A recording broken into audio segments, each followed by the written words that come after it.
Welcome students to commerce study. अज दे lecture विच डिस्कस करांगे टॉपिक लीडरशिप। लीडरशिप हुंदा की है? लीडरशिप जो है एक एबिलिटी है जिहदे अकॉर्डिंग जो एक लीडर हुंदा है वो किसी परसन दे या अपने फॉलोवर दे बिहेवियर नूं इन्फ्लुएंस करता हैगा एंड वो परफॉर्मेंस जो जिस तरीके की भी ऑर्गेनाइजेशन नूं परफॉर्मेंस चाहिए है या रिजल्ट चाहिए है वो अकॉर्डिंग जो है वो परफॉर्मेंस नूं ब्रिंग करके लैके आंदा है।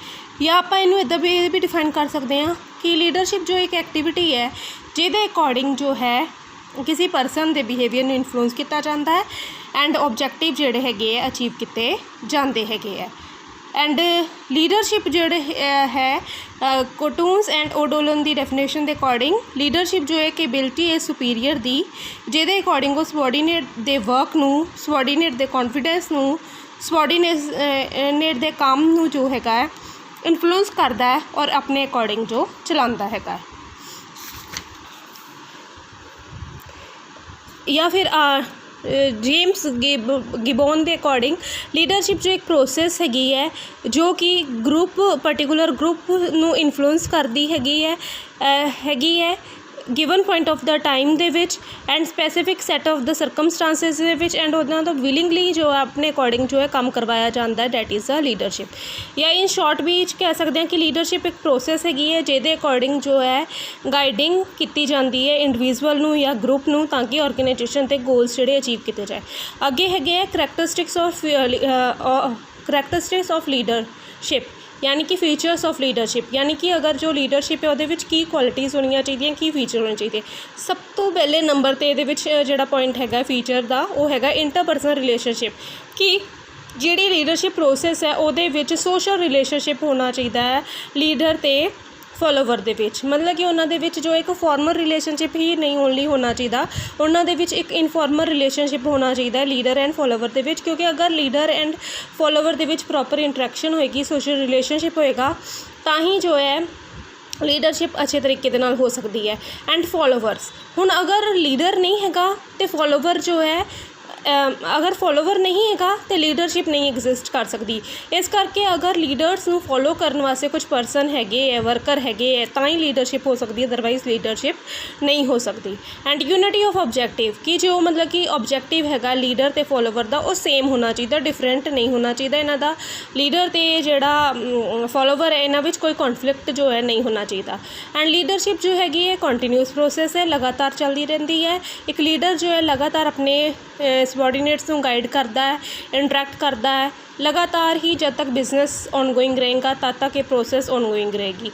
एंड लीडर बनने वास्ते एक परसन दे विच वो परसन मस्ट भी इंटैलीजेंट होना चाहिए ऑनेस्ट होना चाहिए वो इमेजिनेशन अच्छी होनी चाहिए है एंड वो ह्यूमन बिहेवियर वह होना चाहिए। एंड सिचुएशनल लीडर जो है सिचुएशन के अकॉर्डिंग जो है टैक्टफुल भी होना चाहिए। ठीक है अगर वो टैक्टफुल है सिचुएशन हैंडल कर सकता है तो ही वो एक अच्छा लीडर बन सकता है अदरवाइज़ वो लीडर जो है फेल हो जाएगा। इन्फ्लुएंसिंग द बिहेवियर जो परसन किसी के बिहेवियर में इन्फ्लुएंस नहीं कर सकता वो लीडर नहीं बन सकता। इस करके लीडर जो है वो क्वालिटी होनी चाहिए कि वो अपने वर्कर दे बिहेवियर में इन्फ्लुएंस कर सके उन्होंने अपने अकॉर्डिंग मोल्ड्स कर सके अपने अकॉर्डिंग चला सके। अगे नैक्सट है difference between management and leadership. हम मैनेजमेंट एंड लीडरशिप विच की डिफरेंस है देखो मैनेजमेंट दे विच की फर्स्ट पॉइंट है कि management which only manager exist करता है ठीक है फॉर्मली एंड जी लीडरशिप है ये लीडर एग्जिस्ट करता है organised and unorganised formal and informal दोनों वे दे नाल लीडर और है।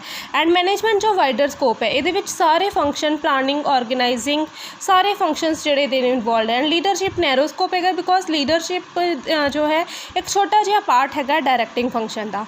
एंड मैनेजमेंट विच जोड़े है मैनेजर नूं अथॉरिटी जो है टॉप लैवल वालों प्रोवाइड की गई है ऑफिशियल अथॉरिटी है। And leadership they which follower वालों जो है अथॉरिटी लीडर नूं प्रोवाइड की गई है। एंड जोड़ा रिलेशनशिप है सुपीरियर तो सबॉर्डीनेट का वो मैनेजमेंट विच एग्जिस्ट करता है ठीक है मतलब कि मैनेजमेंट विच सुपीरियर तो सबॉर्डीनेट का रिलेशनशिप एग्जिस्ट हो रहा है। And leadership they which follower and leader का जो रिलेशनशिप जो है एग्जिस्ट कर रहा है। एंड जोड़ा मैनेजमेंट जो है ये फॉर्मल स्ट्रक्चर विच ऑपरेट कर रही है लीडरशिप जो है फॉर्मल एंड इनफॉर्मल दोनों स्ट्रक्चर विच ऑपरेट कर रही है। हुण इंपॉर्टेंस ऑफ लीडरशिप के की फायदे है बेनीफिट एडवांटेज इंपॉर्टेंस सिग्निफिकेंस कुछ भी जे आस्क किया जाएगा तो तुसी सेम ही आंसर देना है। लीडरशिप की इंपॉर्टेंस की हैगी है कि लीडरशिप जो है अपने सबॉर्डिनेट नूं टाइम टू टाइम गाइड करता है, इंस्पायर करता है तो उन्होंने ग्रुप दे विच जो है अच्छी परफॉर्मेंस करन वास्ते मोटिवेट करता है। लीडरशिप दे नाल जो ऑर्गेनाइजेशन जो है उहदे विच बहुत स्मूथली वर्क चलता है, जिहदे नाल की है कि हर एक परसन जो है एक दूसरे दे नाल मिल जुल के विद कोऑपरेशन या विद कोऑर्डिनेशन दे विच रह के काम करते एंड ऑर्गेनाइजेशन के ऑब्जेक्टिव नूं अचीव करने की कोशिश करते हैं। एंड मोटिवेट्स लीडरशिप दे नाल की हुंदा है कि जिहड़े वर्कर हुंदे आ मोटिवेट हो जाते हैं, वो बेस्ट वे दे नाल काम करन दी कोशिश करते हैं। उन्होंने फाइनैशियल मोटिवेशन या नॉन फाइनैशियल मोटिवेशन दी जाती है, जिहदे नाल जो है बेस्ट काम करने की कोशिश करते हैं। एंड लीडरशिप दे नाल optimum use of the human resource, जिहड़े ह्यूमन रिसोर्स है, ह्यूमन रिसोर्स कौन जो कि ऑर्गेनाइजेशन दे विच वर्कर है, वर्कफोर्स है, उन्होंने मैक्सीमम यूज़ किया जाता है। वो जो है प्रॉपर तरीके दे नाल जो है उन्होंने प्लान्स पॉलिसीज़ प्रोग्राम बनाए जाते हैं एंड उन्होंने तो ज़्यादा यूज़ किया जाता है। वो वेस्टफुल जो है टाइम जो अपना वेस्ट नहीं करते। एंड अगे नैक्सट ये की है कॉन्जिगल atmosphere to maximum contribution.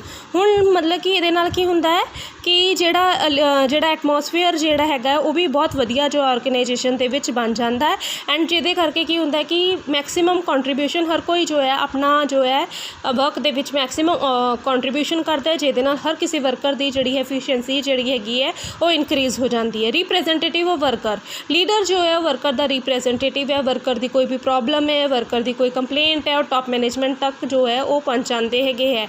And मतलब कि इस करके इत्थे जो है लीडर जो है वर्कर नूं की करता है, वर्कर नूं जो है वो रिप्रैजेंट करता है, क्योंकि जो वर्कर चाहता है वो वर्कर की गल नूं टॉप लैवल तक पहुँचाते हैं। Qualities of a good leader, एक मतलब कि अच्छे लीडर के विच की क्वालिटीज़ होनी चाहिए। सब तो पहला फिजिकल फिट, एक अच्छा एंड सक्सैसफुल लीडर बनने वास्ते परसन जोड़ा है वो फिजिकल फिट होना चाहिए, उसकी अपीयरेंस फिजिकल लुक भी अच्छी होनी चाहिए है, अट्रैक्टिव लुक होनी चाहिए है, फिजिकल फिट होना चाहिए, क्योंकि एक बीमार बंदा जो है लीड नहीं कर सकता। इस करके एक जो है वो प्रॉपर स्टैमिना होना चाहिए और गुड उसकी हैल्थ होनी चाहिए है।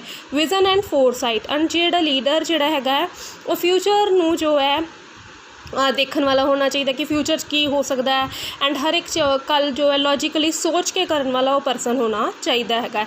इंटीग्रिटी एंड ऑनेस्ट, एंड जो लीडर है वो सिंसीयर भी होना चाहिए, ऑनेस्ट भी होना चाहिए, ताकि लोग जो उन्होंने फाइट करेंगे उन्होंने फॉलो करेंगे। क्योंकि अगर वो परसन जो है झूठा होएगा, अगर वो ऑनेस्टी नहीं होएगी तो कोई भी उन्होंने फॉलो नहीं करेगा। टैक्नीकल नो एंड हाउ, जोड़ा लीडर है उनके कोल टैक्नीकल नॉलेज होनी चाहिए है, क्योंकि अगर कोई टैक्नोलॉजी तो रिलेटेड कोई प्रॉब्लम अराइज हो गई तो लीडर जो उन्होंने सॉल्व करने वाला होना चाहिए। मोटिवेशन, जो लीडर जो है वो जो अपने वर्कर नू मोटिवेट करके कोऑपरेट करके कोऑर्डिनेशन विच लैके उन्होंने काम करना जो आना चाहिए है।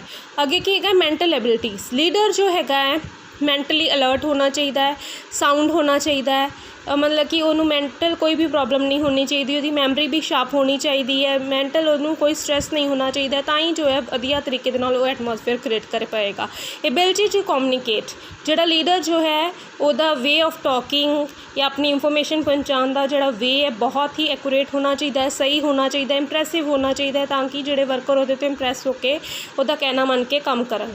एंड सैल्फ कॉन्फिडेंस, जोड़ा लीडर जो है वो अपने ऊपर सैल्फ कॉन्फिडेंस होना चाहिए कि वो जो भी गाइड कर रहे हैं अपने फॉलोवर को सही गाइड कर रहे हैं एंड ये फॉलोवर का भी फायदा होएगा एंड ऑर्गेनाइजेशन का भी फायदा होएगा।